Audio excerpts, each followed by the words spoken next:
Soccer is on the way for about 40 million people in 4 countries that rely on the Lake Chad Basin for their livelihood.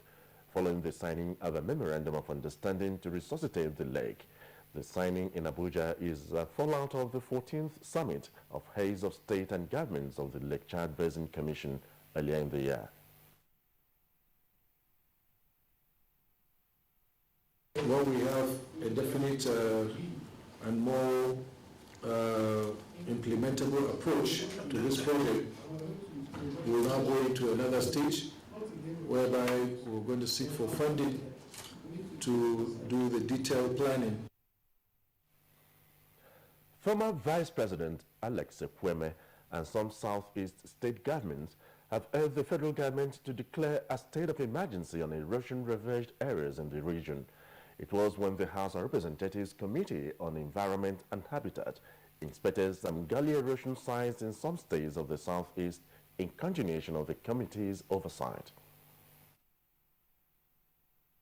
We hope that something will be done within the next few months to ensure that there's some stabilization on this side before the next ones come.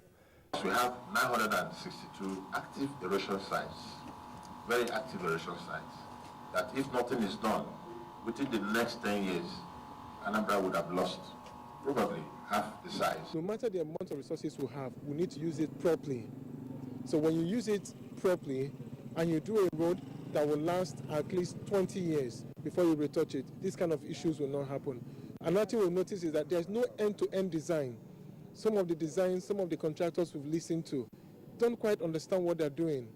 And so they start a project, and also due to lack of funds, I may say, the project is stalled and then several issues will come up.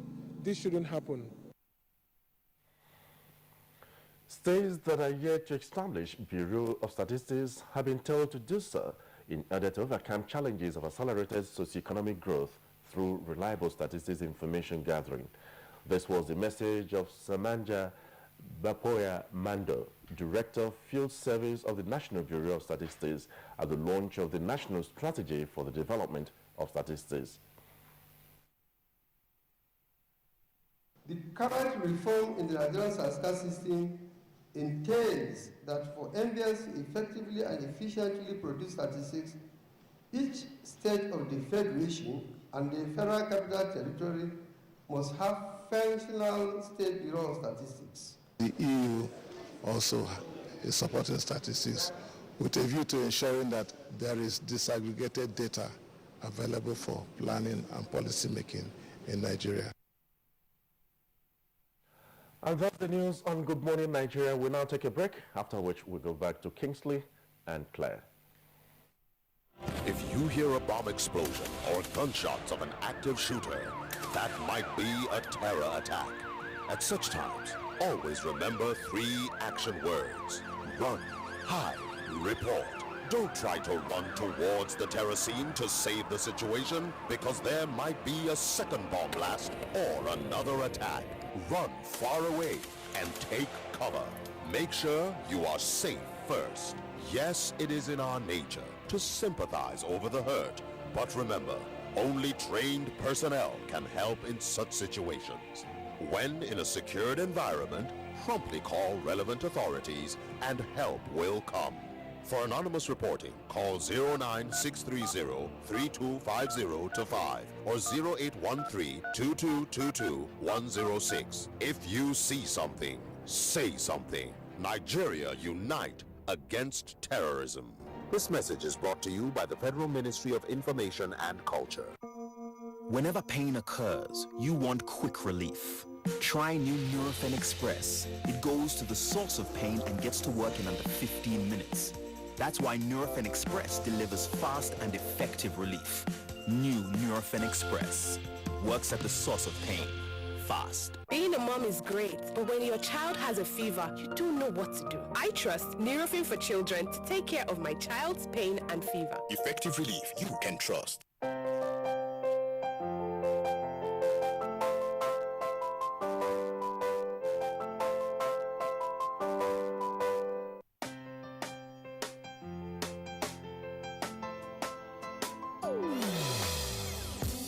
Hear the call call of change. Stand up, Nigeria. Change is here and it's going to stay. Change begins with you. Oh yeah, make we go. Go to so let the change begin from within. Look at you, oh Gerula. Change begins with you and me. Oh, change begins with me. Oh, change begins with me. Oh, change begins with me.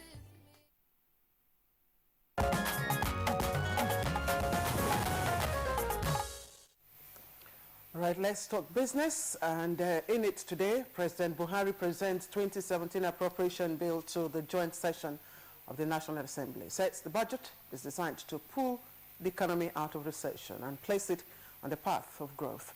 The estimate, of course, is about 1.2 billion naira higher than 2016 budget. Joy Uzo reports on this and other developments in business news. Topmost on recent developments in the Nigerian economy is the presentation of the 2017 appropriation bill to the joint session of the National Assembly by President Muhammadu Buhari. The budget proposal, which is estimated at about 7.3 trillion naira, is 20.4% higher than the 2016 budget.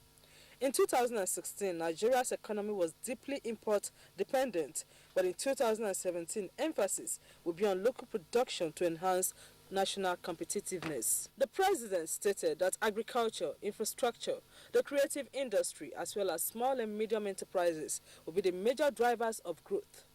Meanwhile, experts from the National Bureau of Statistics have again emphasized the importance of data collection to enhance effective implementation of policies and programs.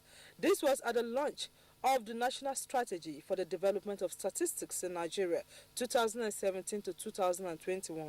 In an interview with NTA Business News, Ondo State Statistician General Mr. Dayo Aregbesola was quick to point out that for Nigeria to get out of recession faster, measures adopted like diversification of the economy must leverage on effective data indices to derive desired growth.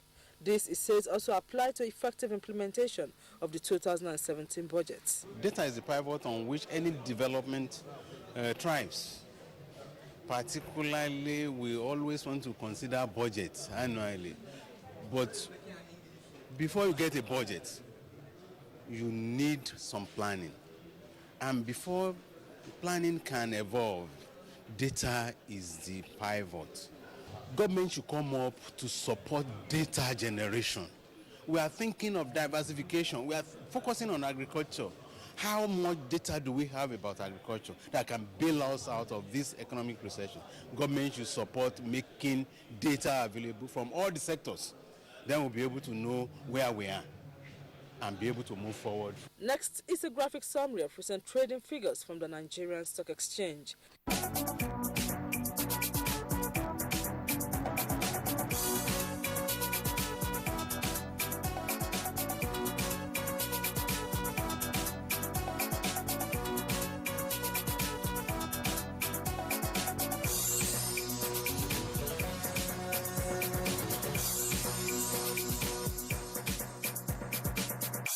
With business news, I am Joy Uzo.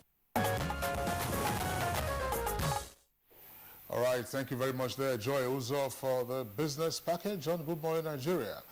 Now it's time for us to also take a look at the headlines in some of today's newspapers.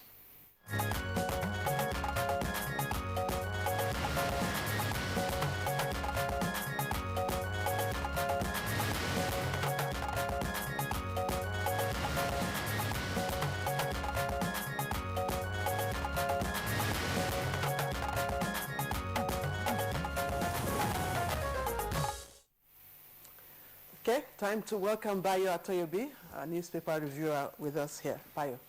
Good morning, Clay. Good morning, Kingsley. Good morning, Nigeria. All right, as should be expected, the front pages of the papers we have this morning have stories on the appropriation bill for 2017 presented yesterday by President Muhammadu Buhari to a joint session of the National Assembly. But we also have other stories on the front pages of the papers. Let's begin with Daily Trust from top to bottom. Now, Daily Trust just below the nameplate says, that's Daily Trust now, it says, Senate calls for SGF's resignation and prosecution. SGF stands for Secretary to the Government of the Federation. And it has a write-up. They have an agenda against me. Lawal, of course, is Babachi Lawal, SGF. And Abdul Salami, DHSP, and Atal list challenges to agri-development. Details of that story can be found on page 21. Now, lead story of the Daily Trust has a double-decker headline. Oil to fund 27% of 7.3 trillion naira 2017 budget. And you have below that an illustration. That's the sidebar that illustrates the size of the budget as well as some of the key points. Capital expenditure 2.24, recurrent 2.98, and then personnel cost 1.8 trillion, debt service 1.66 trillion, and statutory transfers that's about 419.02 billion.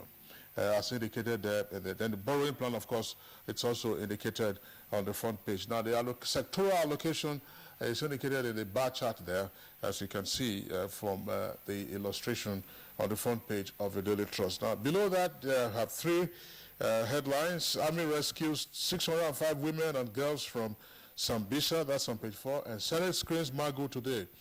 Magu is the acting chair of EFCC.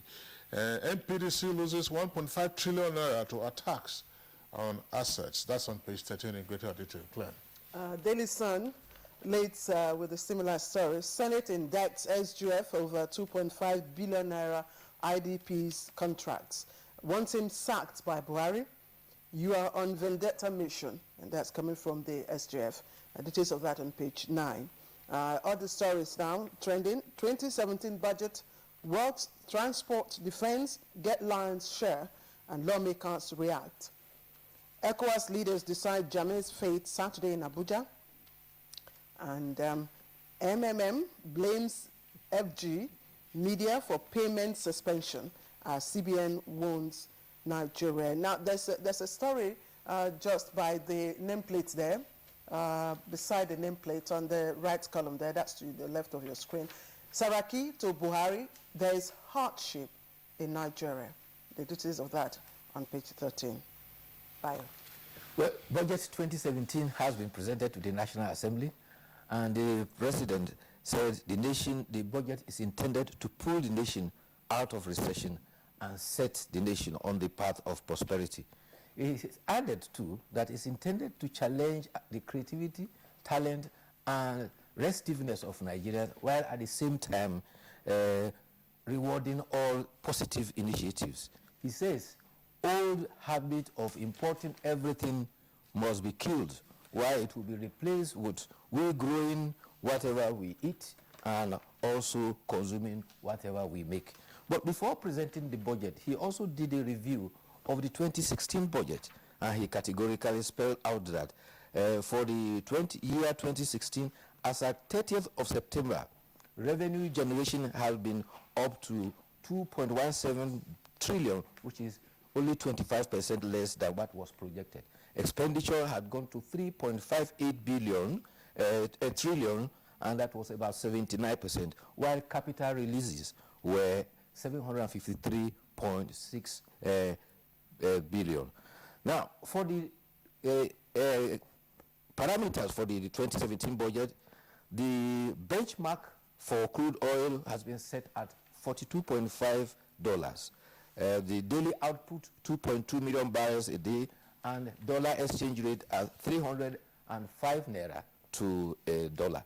The other impetuses are that the capital expenditure is going to be about 2.24 trillion, and the recurrent expenditure, just as Kingsley mentioned. However, there is a deficit of about 2.36 trillion, of which 1.06 trillion will be borrowed from external sources, while 1.24 will be borrowed from domestic market.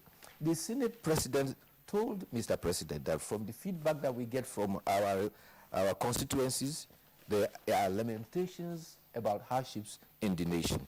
And he said, As a government, all of us must continue to walk the clock for solutions so that our people can come out of this economic hardship.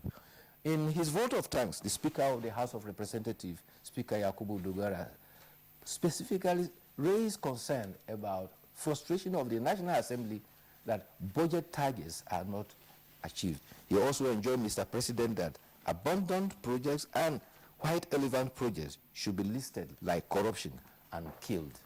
Now, talking about the story about the Secretary to the Government of the Federation, some of the newspapers are taking a rather sensational approach to their headline, which is actually editorializing in the headlines.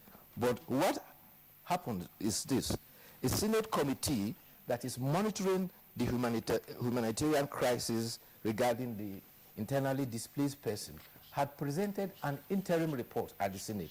The Senate committee chairman who presented was Senator Sheikh Hussaini. And in that report, he said that Public Procurement Acts and government financial regulations regarding contracts were violated.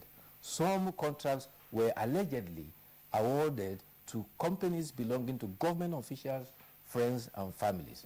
However, it was an interim report. The Secretary to the Government of Federation says he is taken aback because he was not called upon for his own side of the story to be heard. He specifically pointed out that the committee report had indicated a company that is called Roller Vision, for which he established in 1990, from which he resigned upon taking appointment as Secretary to the Government of the Federation on the 18th of August 2015. But he described all the atmosphere as a pull-him-down syndrome, and all what they said there was balderdash. He was not given any fair. Kingsley, there's this legal maxim, giving every party a fair hearing. He said he was denied that. Oh, that's right. It wasn't what? He was denied his fair hearing. That's chapter 4 of jurisprudence. It has to do with the right to fair hearing in all circumstances. Now, let's side was not heard. yes, let's return. There's a Latin maxim for that. That's not. I don't want to go into details. Otherwise, yes. I say one, then I need to add another, and then provide case law. Now, New Telegraph is next for us.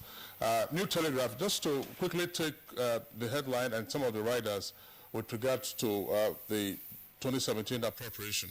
Buhari to issue, this is at the foot of the front page of the New Telegraph. It says, Buhari to issue executive orders for budget execution, and then presents the estimate that then suspends joint venture operations. Another writer says National Assembly has final say on documents. And that's according to Senate President Saraki. Details of the story can be found on pages 4 and 5 of the New Telegraph. Now, above that, there's a photograph of the Falcons. It says Falcons protests and President orders payment of allowances. The details of that story can be found on page 37. Now, the lead story, of course, has a headline that Bayer just discussed, namely the demand of the Senate for the SG's resignation and prosecution. Now, below the name flag of the New Telegraph, we have a number of other headlines. Rivers rerun, that's the kicker. APC governors sponsored violence. That's according to Wike. Wike is governor of Rivers. Details on page 10. Also on page 10, only court will resolve PDP crisis. That's according to Sheriff. And then Old People's Home of Hunger and Sickness. That's on page 17. That's a special report. And MMM, participant slumps and dies in bank. Details of that story can be found on page 8. Kingsley, I have a similar story on of course, Nigerian pilot trending at the bottom. So it's a man commits suicide in Benue over MMM alleged crash. You can see it there. That's just one of those stories. But let me take you again to the lead story on the front page of the Nigerian pilot. It says missing 2.5 billion naira IDP's fund. Resign now, Senators SGF. Without prosecution of the SGF, this anti-corruption fight will go nowhere. That's an excerpt there. But the picture story is that of the Nigeria's women's soccer team, the Super Falcons. Of course, yesterday they carried their protest over non-payment of their bonuses and allowances. They just concluded the AWC, that's of course the African Women Championship, to Presidential Villa, Abuja, yesterday. Now, Buhari presents 7.298 trillion naira budget for 2017. Now, let's take a look at the trending stories. Kidnappers of Delta Speaker get 104 year jail term. And Gambia crisis, ECOWAS leaders failed to reach deal with Jammeh, and Buhari orders immediate payment of Super Falcons. Nigeria needs $1 billion to combat HIV, malaria, TB in 3 years. That's coming from the minister. Of course, there are other stories. Yeah, that's right. Just before we go over to Bayo, let's take a look at the front page of the Punch newspaper now. Punch newspaper, right there, you can see a story above the nameplate. It says, SANS rejects federal government's briefs to prosecute accused judges. That's one of the headlines that you can see there, 3 amongst them. Another one, of course, deals with the Senate seeking the removal and trial of the SGF, plus, of course, Shetima demanded the prosecution of IDP rice thieves. That Shetima is the governor of Borno, is demanding the prosecution of those who have stolen the rice meant for internally displaced persons. Now, the lead story of the Punch newspaper still deals with the 2017 appropriation. Federal government to spend 1.66 trillion naira on debt servicing in 2017 as Buhari presents 7.3 trillion naira budget to the National Assembly. You have on the right side there a breakdown of the highlights of the appropriation, plus on the front page there, of course, the photograph of the Super Falcons protesting yesterday at the presidential villa. Now, just below that, of course, you have other headlines. MPDC lost 1.5 trillion naira to attacks this year. Again, that's according to the group NNPC. And U.S. donates $92 million to Boko Haram victims in Borno and others. And then alleged 4.7 billion naira fraud. EFCC rearranged ex-governor Ladoja and ally. Details of the story you can find inside. Bayo. Yes, just 3 quick stories. The Super Falcons, they actually took their protest to the National Assembly and the presidential villa yesterday. However, the chief of staff to Mr. President has assured them that they will be paid in a day or 2. They are demanding about $24,500 each, being allowances and bonuses owed them. The Falcons demanded that we should be treated as champions. They were also at the National Assembly, and the Senate Committee Chairman of Sports promised that before before a week, they will be paid their entitlements. Meanwhile, the United Nations have told President Yahya Jammeh that he must step down when his current 5-year term ends. The President-elect Adama Barrow was expressing concern that the President, having filed a case at the Supreme Court, and where the court is not sitting, this could be a long, drawn-out delay for which he will use as an excuse not to hand over. And the United Nations representative for West Africa, Mr. Mohammed Ibn Chambers, said that between now and January 19, Mr. Jammeh is still the constitutionally elected president. By January 19th, he should be ready to hand over. It may be recalled that the ECOWAS had cause to send troops into 2 countries, particularly Guinea-Bissau and Mali. And he, as president, was a party to that decision. And so, following the summit that is coming on Saturday, he knows what is coming for. And quickly, human interest. You're right. Yesterday, when we discussed the outcome of the visit of some ECOWAS leaders to the Gambia, we actually had with us on the program here to discuss that Nigeria's former ambassador to Guinea-Bissau and Cape Verde. Okay. Well, this human interest story, it is often said that 2 heads are better than 1, but not to a mother who was delivered of a baby with 2 heads. Oh, sure. From all, before birth, indications have been from scan that they were expecting twins. Through cesarean section, the baby was delivered, and the doctor found it is 1 baby, 1 human being with 2 heads.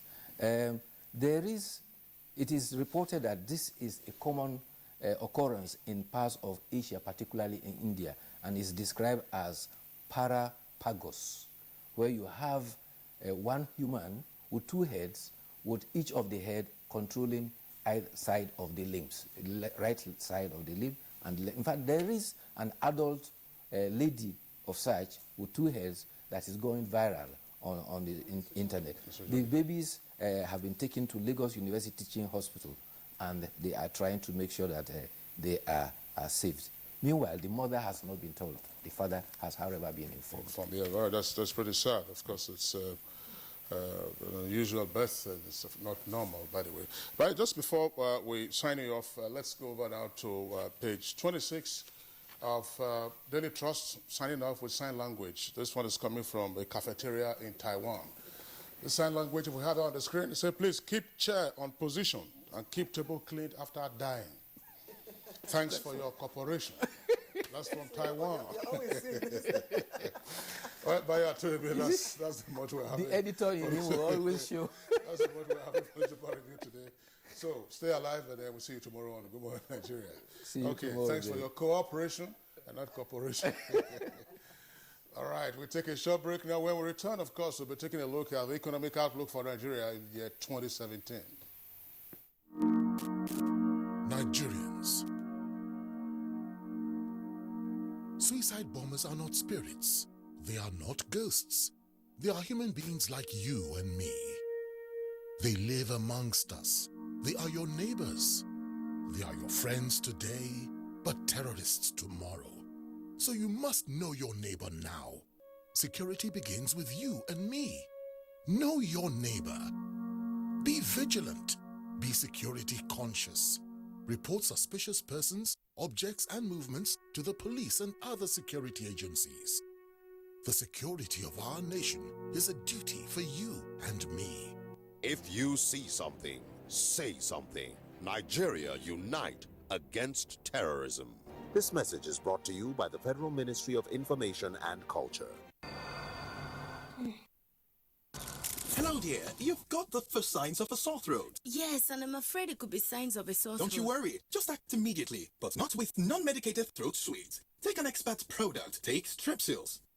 Look at what it does to sore throat germs compared to a throat sweet. Strepsils not only stops the germs from multiplying, it even kills them. Thank you. Bye-bye, sore throat. Stop a sore throat early. Take Strepsils. Nigeria joins the rest of the world in going digital. This means Nigeria is moving from analog terrestrial TV broadcasting to digital. Now, digital broadcasting gives you clearer pictures, crystal clear sound, and a chance for more channels and more shows to watch. Digital TV is a whole new experience for you and a rich harvest of digital events for the nation. Come aboard, Nigeria going digital. Coming to Abuja soon. Wow, Fanta!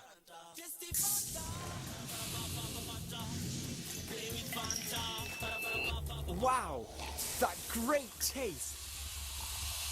The delicious bubbly Fanta! What could possibly get in our way? Drink your Fanta before someone else does. Enjoy the great tasting Fanta flavors!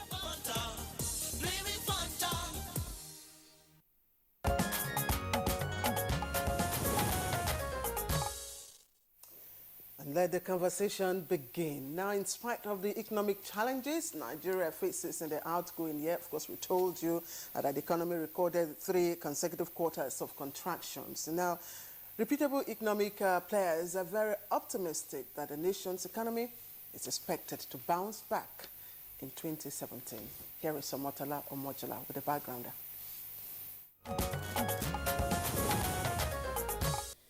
The 2017 appropriation bill presented a budget estimate of 7.298 trillion naira, out of which 419.02 billion is for statutory transfer.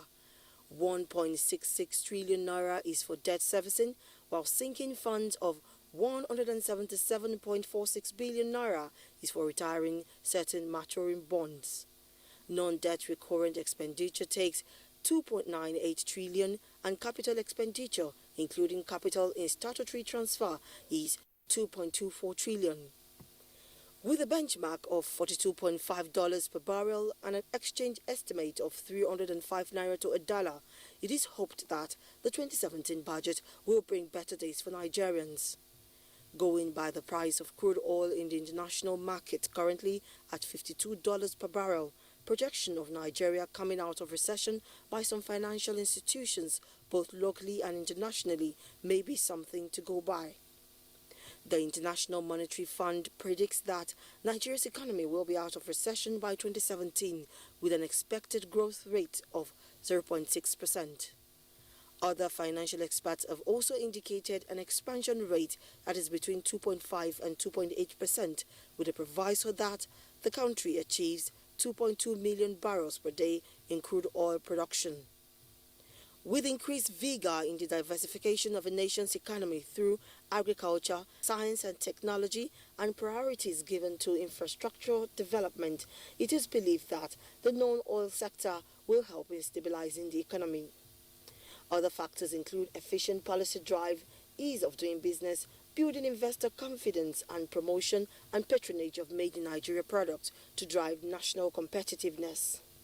Another issue that must be tackled is the implementation of the budget. How will all these statistics translate hope to assurance for Nigerians in the coming year? Join us as experts discuss in-depthly. Amotola, thank you very much there for that background report. Now we're being joined in the studios here in the Abuja headquarters of the NTA by Uche Waleke, an Associate Professor of Banking and Finance at Nasarawa State University in Kefi. Associate Prof. Waleke, a pleasure to have you on Good Morning Nigeria. Thank you, Councillor. All right, also with us here this morning, of course, a familiar face on Good Morning Nigeria, Dr. Emeka Okengu, a development economist. Dr. Okengu, welcome once again. It's an honor to be here. Good Morning Nigeria. All right. And from our Kaduna studio, we are being joined by Dr. Aminu Usman and Dr. Aminu Yusuf Usman, his director, Kaduna State University Consultancy Services Unit. Doctor, we thank you for joining us. Thank you. Good morning. All right. Gentlemen, once again, the prompt for our conversation this morning is the presentation of the 2017 appropriation bill by Mr. President before a joint session of the National Assembly Wednesday, that was yesterday. So, looking ahead, we of course have to look back and say, look, what happened in 2016? What happened in 2015?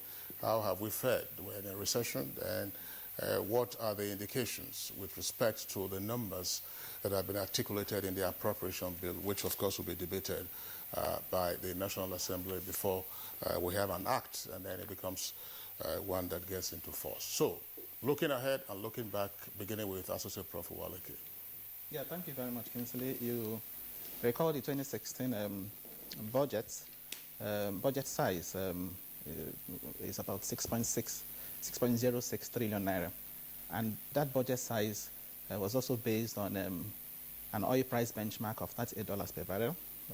The same 2.2 million barrels per day we are also using for 2017 budget. On an exchange rate of 197 to the naira to the dollar. Okay, single-digit inflation rate, and an ambitious growth rate of over 4%. Okay, so you now discover that part of what went wrong, to use your words, okay, has to do with even the baseline assumptions, even the benchmarks that were used, which at the time, were unrealistic. Okay, take the case of the exchange rate of 197 to the naira to the dollar. By May and June, when the central bank, did the new forex policy thing, okay, we saw that, skyrocket, the exchange rate.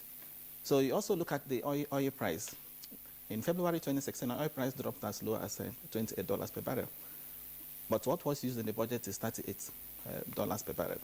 So even when the oil price went beyond $38 per barrel, we still had the challenge with oil production, such that what we hear today is that on the average, we've done just about 1.6 million barrels per day, even though in recent times it has moved up to 1.9, according to the Minister for State for Petroleum. So what actually went wrong, in my view, has to do with the shortfall in that projection, shortfall in oil revenue, which affected the what came into the Federation account. Okay, if you check on the average, the Federation account allocation has not been in excess of, for most months, they've been under 500 billion naira every month. And that meant the subnational governments, state governments in particular, had difficulty in payment, discharging their functions, including paying salaries. And because they couldn't pay salaries, workers didn't have disposable income, of course, will be affected. Okay, generally you have weak aggregate demand. which resulted in the contractions that you talked about.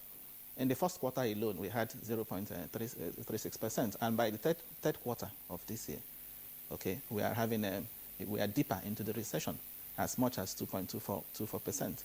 So it is the overdependence on the oil proceeds, the oil revenue that has, partly caused it, where you have over 90% of your forex, coming from just one commodity, oil. So that, of course, hit the forex reserves, such that today we are talking about just $24 billion, enough to finance 4 or 5 months of imports, which exerted a lot of pressure and resulted in the high exchange rate, that we've had. So you find that permeating in virtually all sectors of the economy, including the capital market.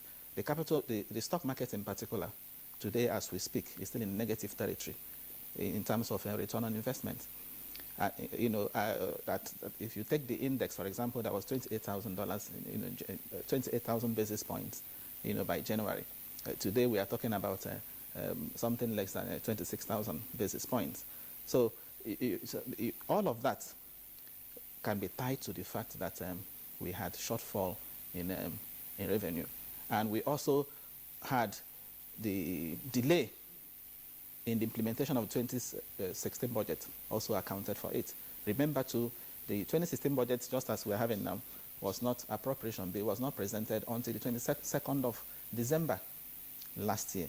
And the bill didn't get to be signed by the president until May of 2016. So that affected investors' confidence. That affected a lot of things, and partly to brought about the contraction that we had in the economy. So we expect that the fate of the 2016 budget process, doesn't befall the 2017. We hope not. There are predictions that things will get better. But Dr. Kimbu, the GDP prediction for 2016 was, like you said, over 4%, as against the 5-point-something% of 2015. But we are down.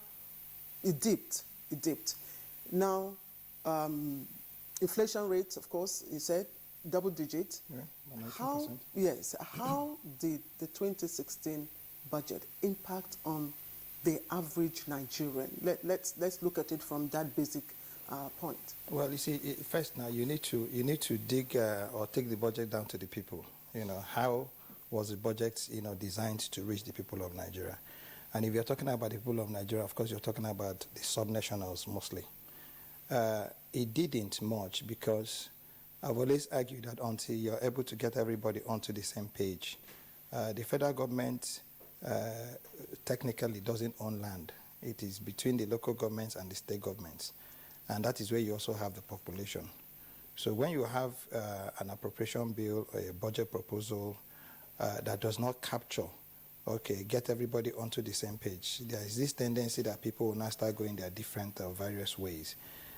Because we didn't develop a holistic framework that captured this. And I also see this playing out in the 2017 budget, where the president is actually asking, I don't want to use the word begging, the state governments to make available land, for agriculture. First, it negates whatever, you want to get. It makes agriculture a federal government pursuit.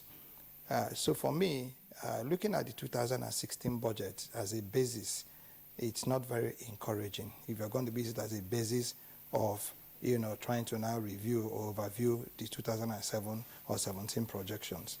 If you look at the capital releases for 2016, I think it came to about 700 and something billion. A lot of that money, went into infrastructure that you cannot, tie to what can be able to help you probably as a later out of depression, because a recession brings two things. It brings poverty, it brings hunger. There's a lot of frustration. I thought that putting money into building new airport lounges, building new airport departure halls, when you have airlines folding up, it's not the way to go. And more so when you're paying contractors, to go back to sites. Whereas there are a lot of millions of people who are in the streets who can hail afford a meal, who go to bed hungry, who can't pay their children's school fees, who can't pay their house rents. And there are millions of people that are owing 1, 2 million here, 1, 5 million here, 1, 3 million here. So the domestic debt should have been actually a focus. And I didn't see that, being reflected very much in the 2016 budget. However, what's key in our understanding the 2017 budget is that you must look at it from 3 indices. Indices number 1 is your deficit, okay, which is about 2% of the total budget, translating to about 2.something trillion. And then you're supposed to be borrowing 40% of that money, from external sources, and then the rest from domestic sources. You need to look at your domestic financial capacity, and of course, your credit worthiness to be able to borrow externally. Yeah, well, Dr. Okengo, we'll come to the details of the numbers with regard to the split, if you like, amongst the various sectors, capex, recurrent, and where you're going to get it from, a shortfall, if there's deficit, and so on and so forth.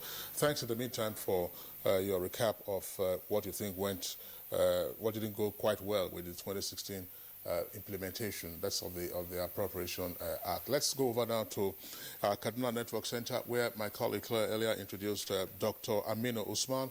Of course, he's the director of Kaduna State University Consultancy Services. Dr.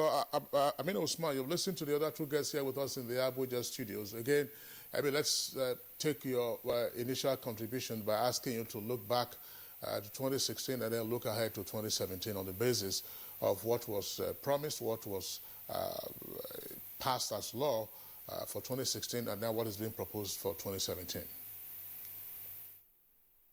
I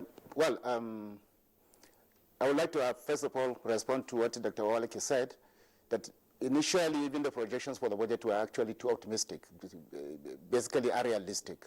And the packaging of the budget itself was very haphazard, and that was what led to so many bickerings between the National Assembly and the executive side. Now, another issue also is what Dr. Okegu said. You have a budget that you want to address the Nigerian people, but then the focus of the budget is probably externally to the key people that the government wants it to address.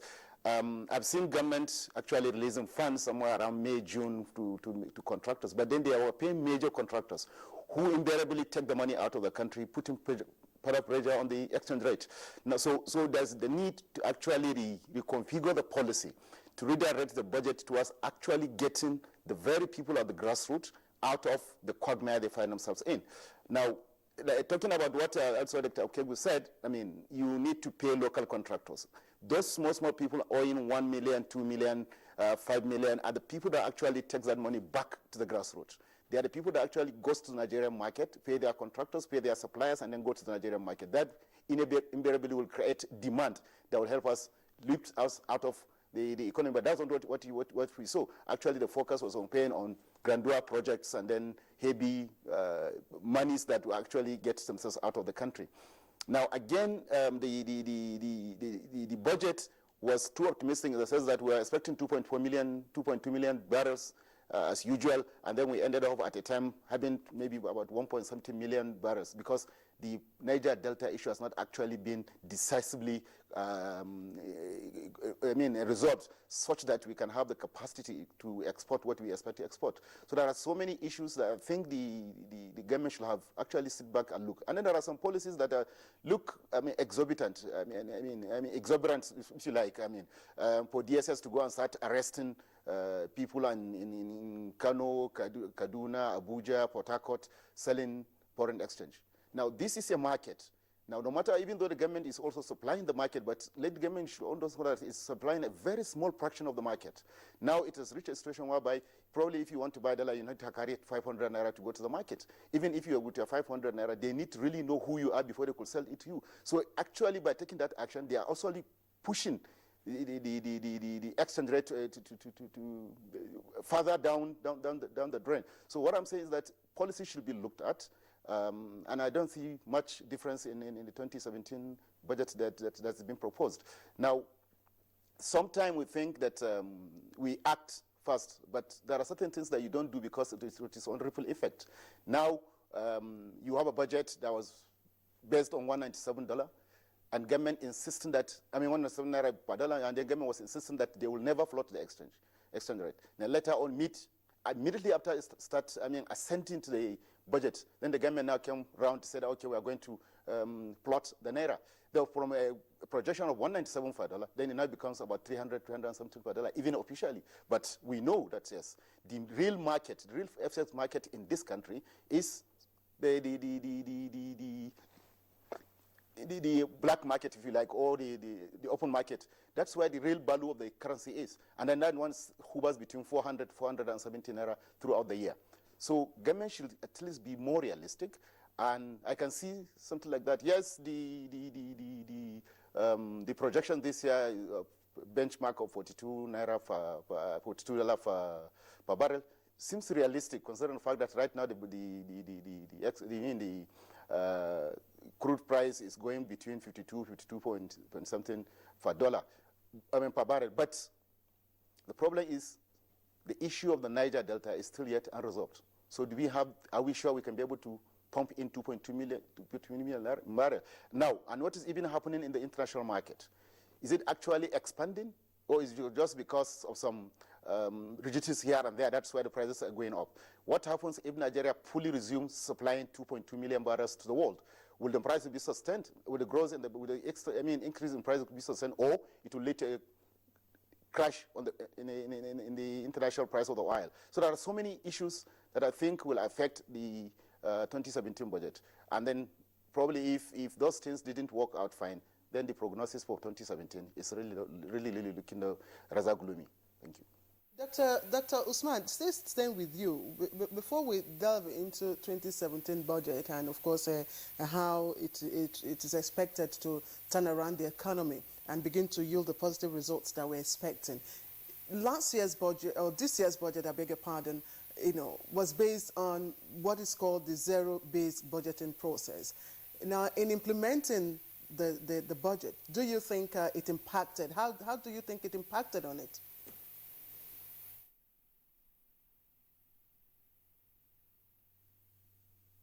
Bit hasty, because time was not given for the designers of the budget to actually acquaint themselves with the mechanics, with the methodologies of doing zero-based budgeting. So that was why the whole budget was haphazard. And then once the thing is packaged and prepared, not well packaged, then implementation will have a lot of hitches. That's why generally the consensus is that the budget has not actually impacted on the people. It has not actually changed the way people look at budget in this country, because there was no time frame, there was no time enough for people to actually, for government to actually prepare the budget designers to actually comply with the requirements. And then there should be a period of time within which they will learn gradually before they do this. So that's what led to implementation challenges that ultimately affected the implementation of the budget. The budget did not have impact on the common man in this country, majorly the poor people. In fact, they actually ended up going deeper into financial crisis, and then social, and then of course making the economy and the political space completely very unpredictable, and then putting the government in a very serious age. Even the successes are recorded in the agriculture sector. It's not because of government policy. It's just because of weather and then natural this. But even that, you find that the farmers of the north here are actually very happy. They are making money, but they didn't know that they're actually making huge naira with very poor value. Their life will not change with that by the volume of that naira, because what they are buying, what they are selling, a bag of maize they were selling somewhere around 4,000 last year. Today is selling about 13,000 naira. That's a huge difference nominally. But then when they take the same 13,000 naira to go to the market to buy manufactured goods, they realize that they are buying much less than what they were buying with 4,000 naira. So I think the system did not actually impact positively on the quality of life of Nigerians. All right, Dr. Abene Usman, thank you very much. We'll come back to you again because of the conversation. Let's return to Abuja studios here. Uche Waleke, Associate Prof. Again, let's take a broad look at the numbers. Now, does size matter when it comes to a national budget? Last year, it was 6.06 trillion naira. This year, sorry, we're saying last year. Well, it's 2016 is almost coming to a close. For 2016, the value was 6.06.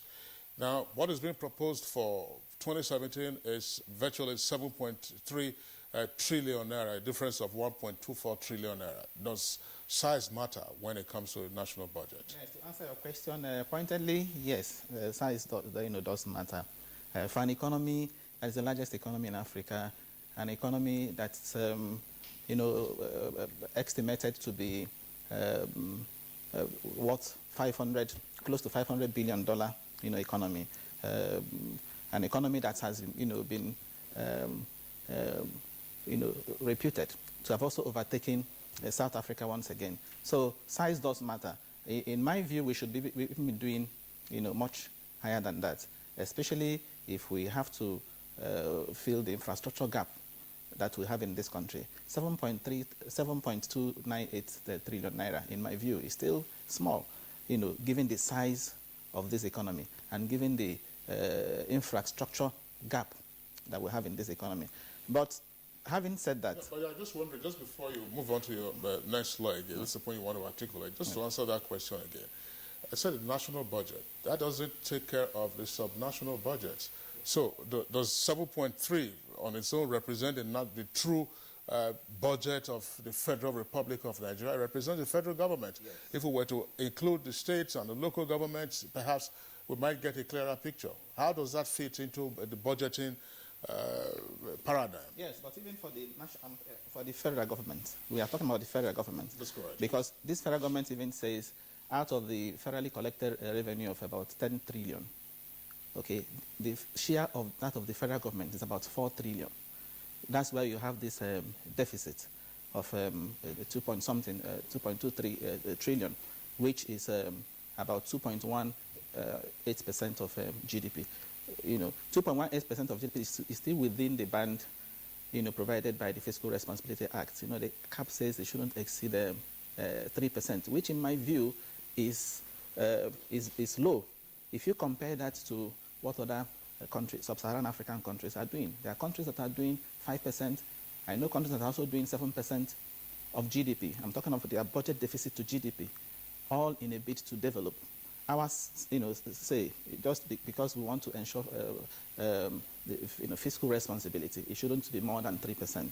And the 2017 appropriation bill has, taken that into account, such that it is just within that scope, 2.1% of GDP.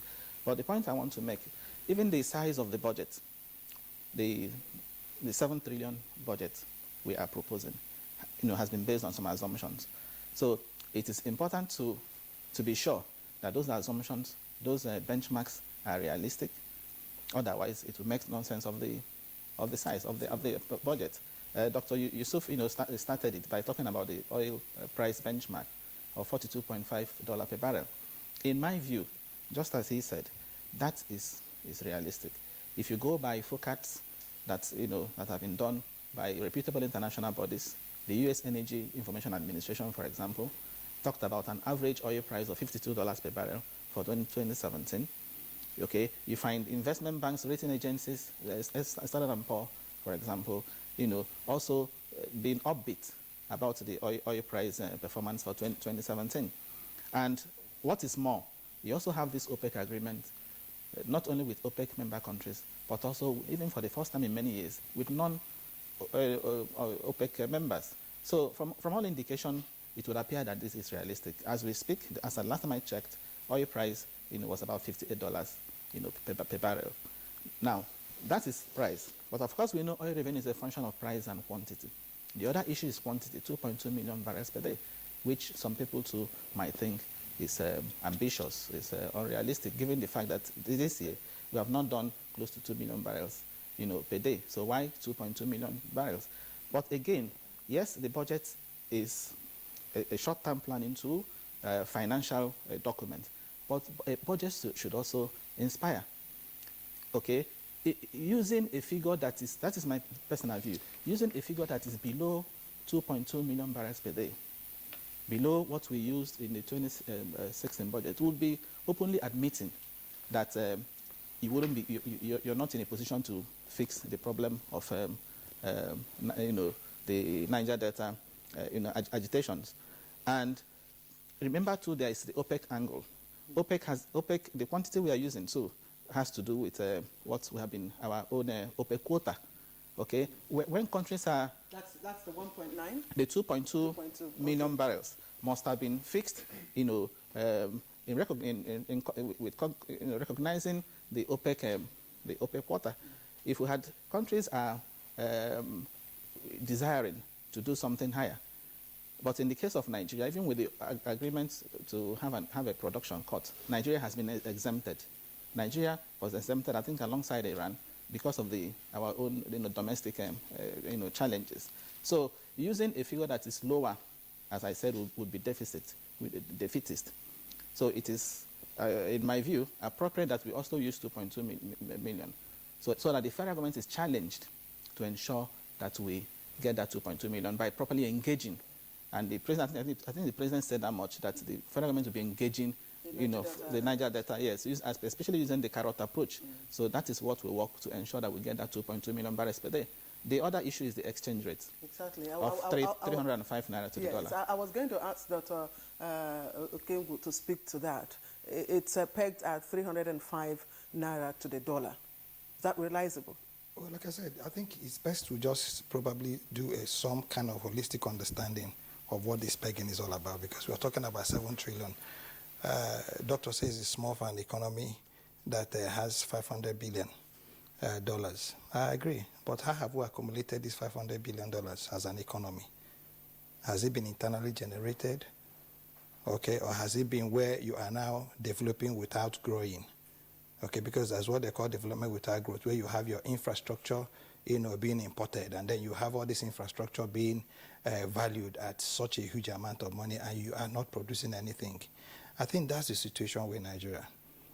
In coming to what you're pegging, you can't be pegging where you have a floating rate, because you have a policy that says your market is going to be determining the value of your currency. Pegging it is I don't want to use the word defeatist, but it won't run well. It won't run well in the sense that you go to this external market, which is not black market. If you may, you might call it the second tier foreign exchange market, okay? And dollar against naira is pricing between 480, 470, 485. It hasn't come anything close to 450, at least in the past 6 months.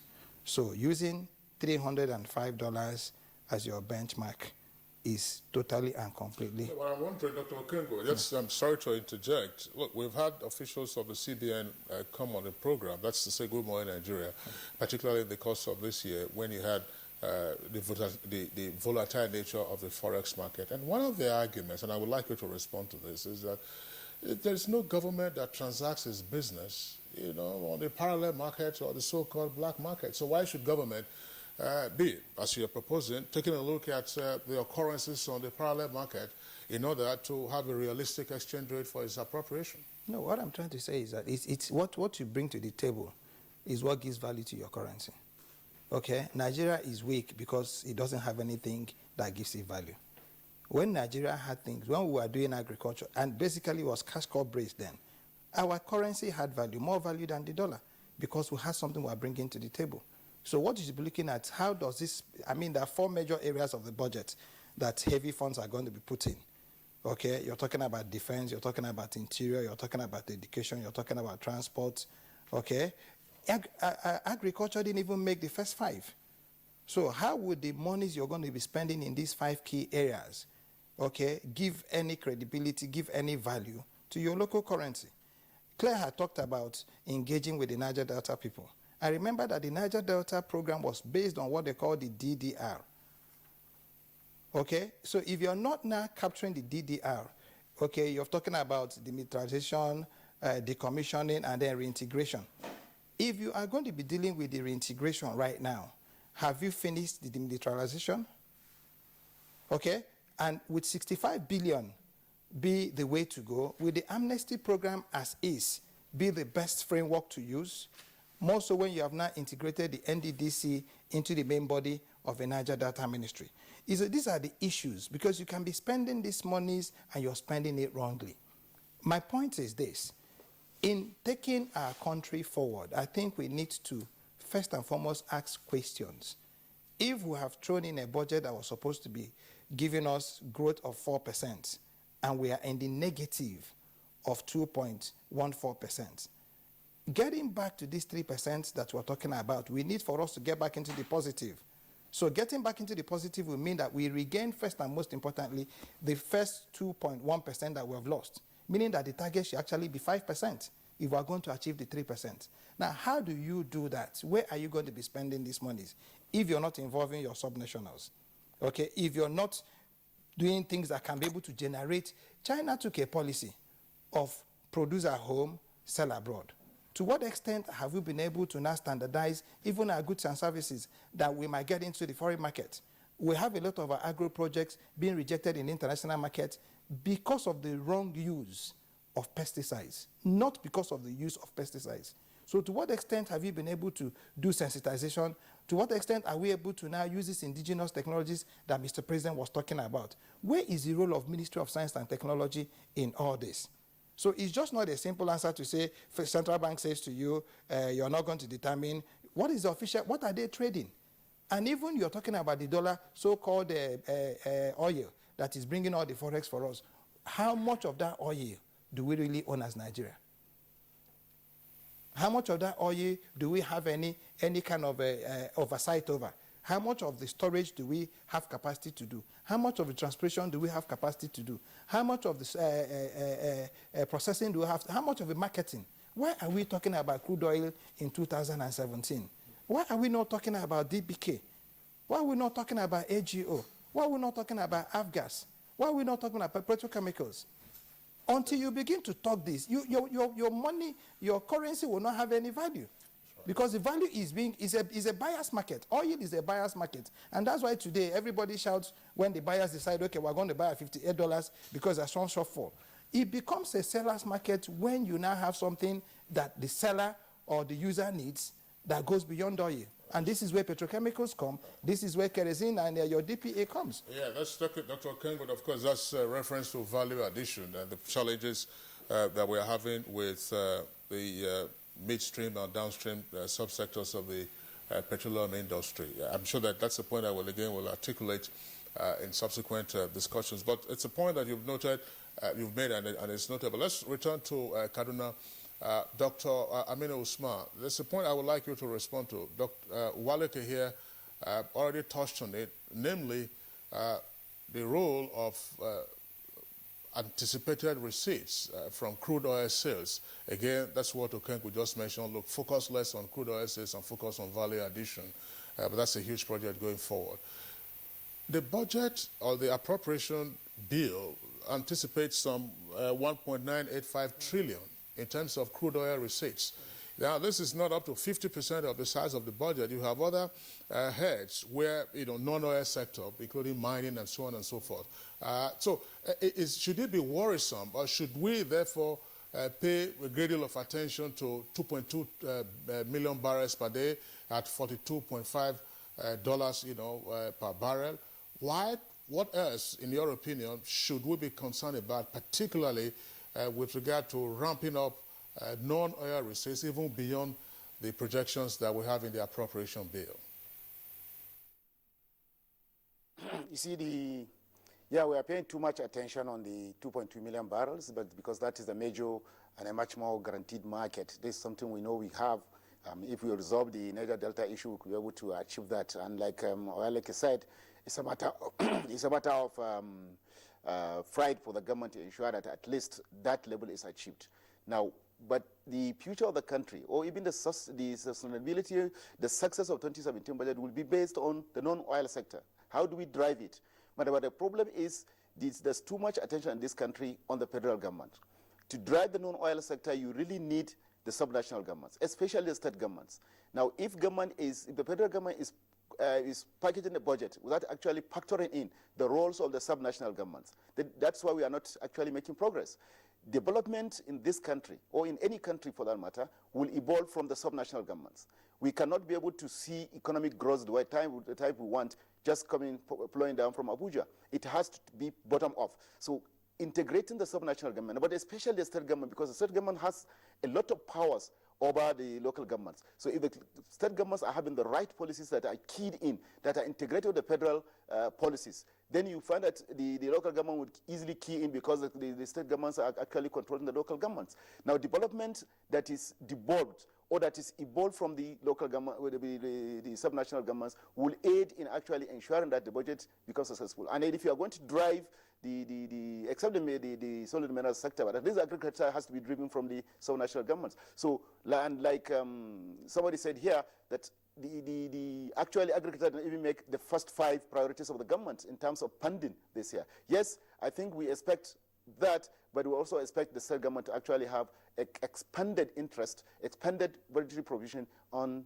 agriculture, so that we can be able to actually start taking some strategic sectors, units of the agri sector that will help us to start standardizing, that we can be actually able to be exporting something that will be respected. So my concern has always been that we always think of the budget from the federal perspective, not actually taking, but by the time we take the entire federal budget, as you said earlier, by the time we take the entire federal budget, we find that probably the size of the budget of the Federal Republic of Nigeria is much more than 10 trillion naira, which is reasonable, yes, but still, like I said, it's still small for the size of the economy you are having. But up to now, till now, the actually size of the economy is driven externally. It's not actually through internal production capacity, and that's where we are lacking, and that's where what Dr. Okebu is saying, that there isn't the need to focus on value addition. But even in the agriculture that will drive the non-oil sector and other things, you need actually a lot of value addition. Otherwise, we'll just be exporting primary products, and then we'll remain in the 1960s structure that we were having. Government will have to actually refocus attention on the solid mineral side, the non-oil sector, but actually in terms of value addition. And then increase it. And one thing that's happening that is very disturbing is we are in a recession, but if you look at every state government, it's talking about increasing taxes. Now, you cannot continue to expect, to grow out of recession with increasing taxes. It's not the amount of money that comes to the government, but it's the amount of money that goes into purchasing goods and services. If we cannot enhance aggregate demand, that's no way we can get ourselves out of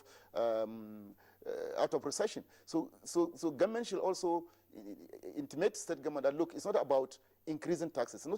It's about devolving so much resources to people so that you can actually create demand for goods and services. Life is very, very hard, very, very difficult. So by easing cash flow on the hands of the people, you are actually increasing purchasing power and then creating aggregate demand that will actually help pull the economy out of recession. So yes, there's a lot of things to do, but the focus of the government should actually be on the non-oil sector, especially the agri, solid minerals, the entertainment industry, and where we need to add a lot of value so that we can get good value for our own effort. And then that means if we do begin that by 2017, probably on a sustainable basis, 2-3 years from now, we can see significant contribution from that sector rather than what we are seeing now. All right, Dr. Aminu Yusuf Usman, just before we take our tweets, I know, Kingsley, you've got a... Well, I wanted to ask a follow-up question to Dr. Usman. Dr. Usman, and I'm sure the other guests in the Abuja studios here will be listening. You've touched again on the point that was articulated at various fora in the outgoing year. We had a former governor of the CBN who spoke to APC governors in Kaduna, and the bottom line, he was calling for fiscal federalism, that was energize the state so that they can contribute more meaningfully to the economy. And we've had other prominent citizens also talking about fiscal federalism. From your perspective, in terms of the philosophical underpinning, managing the political economy, are we still bolted down, as it were, on the unitary economic structure, whereas we're supposed to have now true fiscal federalism that will release the energies of the subnational governments?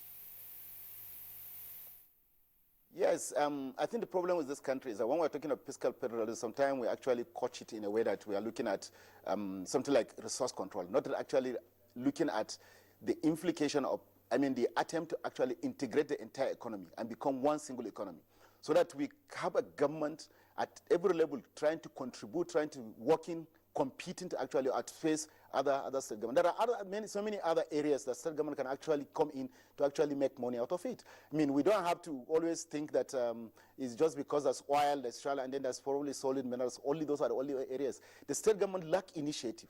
Actually looking at their own states, looking at opportunities that could actually be enhanced, be processed, brought forward so that it can actually contribute to the national economy. The fiscal federalism, to me, my understanding, is not in Nigeria, the whole talk about it is more political than actually fiscal. If you are talking of fiscal, no state government is being hamstrung from doing what it's supposed to do. It's just that because, okay, the Niger Delta, this is our oil. I mean, that's not what fiscal federalism is. I think outside oil, isn't there anything we can do? We can do so much from each state and from each local government. Every local government, every state in this country has something to offer to the national, and that's how the development can take place. That's how we can compete with ourselves. Why is Lagos? Is Lagos relying on oil? There are so many other things Lagos are relying on. But what I'm saying is that reliance should not be specifically more on taxes. No, but you can expand the tax base. You can bring in so many people to the tax net, but not actually increasing taxes as the state government are doing, because that's a lazy man way of doing what is it. Because by the time you squeeze the people who are paying tax more, then you're actually killing initiatives. In fact, somebody at a forum was suggesting that, look, this country should even consider for the next 2-3 years a kind of a rebate on corporate taxes, so that corporations can have more money to actually, because they are presenting lower profits in the last 2-3 years. So why not give them a kind of a tax rate, maybe from 32% corporate tax to probably something around 20 or 20-something%, so that they can actually have more money to expand, to expand investment, to expand the capacity, and actually create more employment and get more people working. Whatever talk we are going to talk, I think the only way we can get ourselves out of the financial problem we are, economic problems we are having, is to actually get as many people as possible working. If majority of people are working and actually working, then we can get ourselves out of the recessions we are. All right, Dr. Aminu Yusuf Usman, we thank you. We pause you for the moment. We have some tweets that have come in. Like I said earlier on, we are on a journey. This is a journey, a voyage of discovery. Discovering, of course, what 2017 budget holds for us. Zakin Leary, take your tweet now. It says, I pray that this 2017 budget will not be characterized with padding like that of 2016. And Wilson Godwin has this tweet. The starting point to reviving our economy will be when we start consuming what we produce with our locally sourced materials. And this one is coming from Nkele Uchenna. Please tell NAS to employ a special force to guide the budget to avoid missing as usual. And then Sonny Michael Omakoji, the budget is tagged budget of recovery and growth, yet recurrent expenditure is higher than that of capital expenditure. Why? That's his question. But just to indicate that the program we are doing today is the first part of a series that we'll be having on the economic outlook for 2017. So this is the first installment, and we're having 3 guests with us here. And of course, in the course of the other installments of the outlook for 2017, we hope to have with us here in the studios the Honorable Minister in charge of budget. All right, Kingsley. We also have the tweets coming from Mohammed Usman, and he says, it is our hope that things will change for better and not the kind of change we have been experiencing. Well, there's another tweet there from Mohammed Usman. It's a thank you tweet, by the way. It says, and I will take this with a great deal of humility. Claire and Kingsley, we can't thank you enough for the good job you guys are doing there. Kudos, of course, not just to Claire and Kingsley, but to the entire team behind Good Morning Nigeria, as well as our guests who come in every morning. Exactly, and of course to you, what can we do without you there, watching? You keep us here all the time. Thank you. And Festus Akimboyewa also tweets, I'm happy that we are finally broken away from economy that wholly dependent on oil and now focusing on agri and manufacturing. There's also a second tweet, Kingsley, from Festus, and the tweet, our economy will grow faster than official prediction if government at all levels put money in the pockets of people to stimulate local economies. And those are the tweets that have come in. The Twitter handle is right there, NTA GMN. We'll take a short break. We'll be right back. germs, oil and dirt cause blemishes and uneven skin tone. You need Dettol Even Tone. It removes 99.9% of germs and is formulated to remove excess oil and dirt, helping to reduce blemishes. Dettol Mom. She only trusts Dettol antiseptic liquid to kill 100 illness-causing germs, and it's recommended for cuts and scrapes. Worry less and love more. Don't just be any mom, be a Dettol mom. Dettol, be 100% sure. Chairman of all chairmen. Oh, let me wash your hand for you. Don't worry. Let me take toothpick and... Hey. According to Professor, tranquilizer. I am disappointed, aghast, crestfallen, and vanquished at your shameful display. This week on your award-winning comedy series, Professor John Bull, starring Kanayo Okanayo, Mercy Johnson, Queen Wokoye, Yomi Fash Lanso, Oguz Baba. I'd like to see Mr. Udo Etu. I hear you now, but find me something. Are you mad?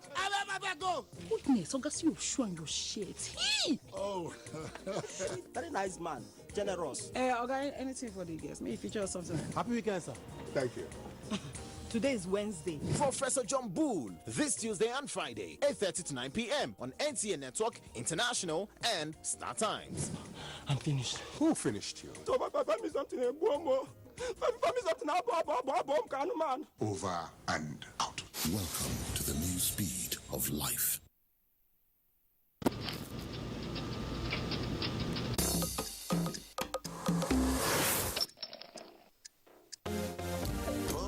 The jam, pump it up while your feet are stomping and the jam is pumping. Look at the crowd is jumping. Pump up the jam and push up your hand. You know, say me fans them plenty like sun. Jump up and dance, make them understand. Say me energy could have never be contraband. Them say me hype and excited because no boy can hype like me.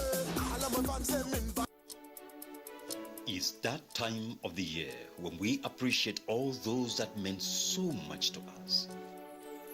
Our sponsors, our clients, government at all levels, corporate bodies, advertisers, religious bodies, civil society groups, political parties, business, and above all, you, our esteemed viewer. Together, we made 2016 great. Together, we shall make 2017 even greater.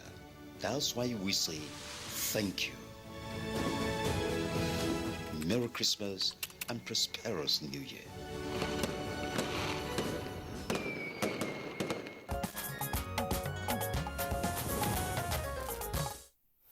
All right, you're welcome back, and it's still Good Morning Nigeria, and we are reaching you live on the network service of the Nigerian Television Authority. Now, I'm still discussing the economic outlook for 2017. We return to our guests with us here in the Abuja studios. Dr. Waleke, I'd like to return to the question I popped earlier, and to which you both had responded to, namely whether size matters with regard to the national budget. I'm asking this question against the background of one of the statements made yesterday by the Honorable Speaker of the House at the joint session of the National Assembly, where the President was making his presentation, that budget implementation in the country has never really touched 50%. So if we don't know what the numbers are for this year already, for 2016, if budget implementation has hardly touched 50%, why should we be ballooning the figures? What concern or what attention would you like to see focused on? The bottlenecks in the Public Procurement Act that, because again, the budget was not signed in time. So the implementation started late. So the Public Procurement Act allows, a long period of time before contracts are, from the time you award the contract to the time, the contractor is mobilized. So all those are challenges, and that was why some time ago the President was asking for, powers for waiver, some waivers in the Public Procurement Act. Okay, one of the people that talked about recurrent and capital expenditure. Why is it that we are talking about recovery and recurrent expenditure is still high? You remember this year we did about 30%. In 2017 budget, what we are doing is 30.7%, of capital. So for me, it's going to be a gradual shift. Yes, the public financial reforms of the government would suggest that recurrent expenditure should be dropping. But again, that for 2017, discussions are going on around a minimum wage. And it's my expectation that the minimum wage of 18,000 naira that we have today is not going to stay at that level by next year. So I'm sure all that has been factored in proposing the 2017 budget, because the recurrent component, the personnel cost, is usually the largest component of the recurrent expenditure. That's 1.66 trillion. Yes. You also notice that, yes, you talked about why we have to worry about oil revenue. The irony in our country today, because of the structural defect we have, is that you need oil revenue to even drive the non-oil. What are these non-oil sources? You are talking about the VAT, for example, the VAT at 5%. VAT is a consumption tax. If people don't consume, you don't get that revenue. The projection for 2017 has been based on national consumption level of 80.5 trillion naira, the consumption level. Okay, so if we don't get this revenue, and states, subnational governments are again incapacitated to pay salaries, VAT revenue will suffer. There is also the company's income tax. Companies' income tax today is 30%, and companies, the income tax is tax you pay on profit. So if you don't make profits, of course, you don't pay tax. As a matter of fact, if you sustain losses, there is also loss reliefs. So we need oil revenue to improve your forex, your forex reserves, for companies to be able to access forex and import at lower exchange rates to make profit and even pay you. So these are the challenges, and that is also part of why we have this high interest rate. Because of the forex challenges, the CBN, feels hamstrung to drop down the monetary policy, the monetary policy rate, okay, because of the high inflation rate at 18.3% and the fact that we are having pressure on the naira. So you can see all these things are tied. So we need to have the forex to be able to drive the other sectors, okay, of the economy. Dr. Kembu, if you look at the projection, GDP projection is about 3%. That's from current 2%, and then inflation is 12% from 18%. Now, if you take a look at the allocation of the resources, every money that comes into FIRS belongs to the federal government. That's unfortunately also not true.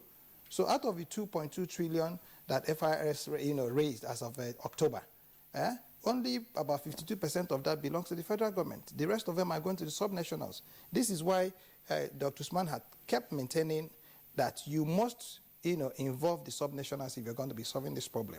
Again, when you're talking about forex, it does not necessarily need to come from oil. It can come from mango. It can come from cashew. It can come from even grass, because this is us spending forex to import grass from Brazil. But these are areas that have not, really been developed. So if you are thinking about inclusive growth, this is what the major challenge of Nigeria has been. It hasn't been the budget. If you may, to be kind to it, it's a financial plan that you have cast in figures. Okay? Against these releases now, federal government says to you, if I've spent 780 billion, you need to raise the money before you cash back, before you spend. So this is what we plan to do. How do we get these monies? And for me, like I said, what should worry you is look at the 4-5 key areas of heavy expenditure.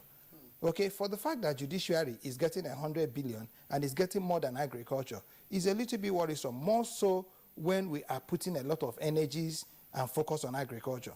For the fact that interior is getting about 400 and something billion against agriculture, and you are talking about some long chain that is involved in agriculture. And I keep mentioning science and technology. If you're talking about... You're talking about the 4 liter. Is it up to 4 liters? So if we have that, do you know what that technically means, Claire and Kingsley? That 1 liter of oil sells for 1,000 naira, as against 1 liter of petrol that sells for 145 naira. Yeah, let's not get into that argument of which is more expensive now, whether it's... No, it's not the argument. You remember, I understand, but the analogy is important, but if you back up in our history, you know that was a very contentious point in the 80s, and then, of course, in the 90s, which is more expensive. Was it coke or petrol, or was it water or petrol? So some people were advocating that, look, since petrol is cheaper, why don't you drink petrol? Sorry, let me tell you what my point is. Yes. My point is this. If Nigeria had a program of developing 100 million trees of palm oil, across the palm oil belt, from Benin all the way to Kogi State, where you have palm trees growing, up to Abuja even. To whom are you speaking? Are you speaking to the federal government, to the state governments, to local governments, as well as investors? I'm asking I am speaking to Nigeria, and that's why I said to you that until you have a holistic program, until you have everybody on board. I remember that at the beginning, I said to you, federal government technically does not have land. It's actually being hosted by the Kuje Council. The president lives in Kuje Area Council, AMAC, sorry. That's where our president lives. The land he lives is within AMAC. So until we're able to recognize that we must start from the local governments to say, what value of land do we have? What can we apply these lands to? I've just given you a typical example. You put cassava into, you want to earn oil, you want to earn forest. My point is this, my brother. If we had shiploads of oil, shiploads of cassava, shiploads of gari leaving this country, oil will become very inconsequential. The agitation in the Niger Delta will become very inconsequential because you would have had a revenue stream that was consistent and constant, and everybody would have been gaining. Because oil only contributes 97% and employs only 3%. But agriculture, when you spread it all over the place and value process it, will create jobs, like Dr. Usman said, for everybody. And monies begin to enter into Nigerian people's hands. That is where you now have a budget that you can say is progressive, that's inclusive, that is growth-driven. But there was emphasis on the president made emphasis on the fact that, of course, a lot of attention will be given to agri. So how much is against the emphasis? No, well, I mean, I thought you answered that question, Dr. Okengo. I don't know how well we can, or how far we can stretch that point. The federal government, you acknowledge, doesn't have land on its own, but it does have land in some parts of the country. Bulk of the people are at state and local government. Now, if you want to actually stimulate demand, it's for state government to make whatever effort, even if the federal government will need to come in again with a bailout to ensure that each and every state government is paying salaries as when due. Now, if you do a small research and look at the end of the month in any state of the federation, the salaries, once this week the salaries are paid, that week every ATM machine you go to, you find that there are queues. If you go, some places, if you go to the ATMs by 12 midnight, you still see people queuing to take their money. And then when you go the following morning into the market, then you can trace that money into the market. People will troop into the market. Like if you take some states, like let's take the Kaduna State here. It's just about 10%, of the population, less than 10% of the population are actually workers for Kaduna State government.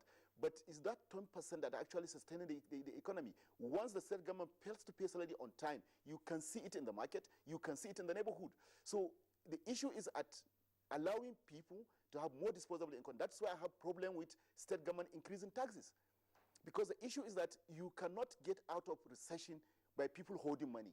But then when you have, when you're not sure of tomorrow's meal, having anything tomorrow, then you really need to conserve. So issue of confidence, issue of the way the government is actually going to fund the budget, issues of areas where the government will pay attention will have a way of boosting confidence or making people to be skeptical so that they begin to hold money. Yes, every projection tells you that, look, cash will be very difficult in 2017, so hold. But then holding will further put the economy under strenuous part. But if the states and local governments, the federal government has been quite regular with its salaries, even though there are some complaints the last month that there are some spurious deductions. Again, that limits disposable income on the hands of the people. And then, but the biggest problem, like Dr. Okenji keeps stating, is that the state governments are not being able to pay salaries. And then if state governments are not paying salaries, you are actually killing the local economy. Because it's a local economy that needs to be developed, that needs to be supported. That's why we said government should begin to pay local contractors consistently, because the monies local contractors receive goes back to the local economy and then develop the local economy. So inflation, yes, if all things being equal, inflation might come down a little from projections. But then look at it. Of course, Associate Professor Uche Uwaleke, Professor of Banking and Finance, Nasarawa State University, Kefi. Thank you very much. My pleasure. And Kingsley, just to add that we'll continue with this conversation, of course. Of course, that's right. The year 2016 is coming to a close, so we're looking ahead to 2017, and this is the first of a series that Good Morning Nigeria will be taking on. So that does it for our discussion segment on the program today. We'll move on to our companion segments, and we're taking sports now. The Chief of Staff to the President is already intervening in the Super Falcons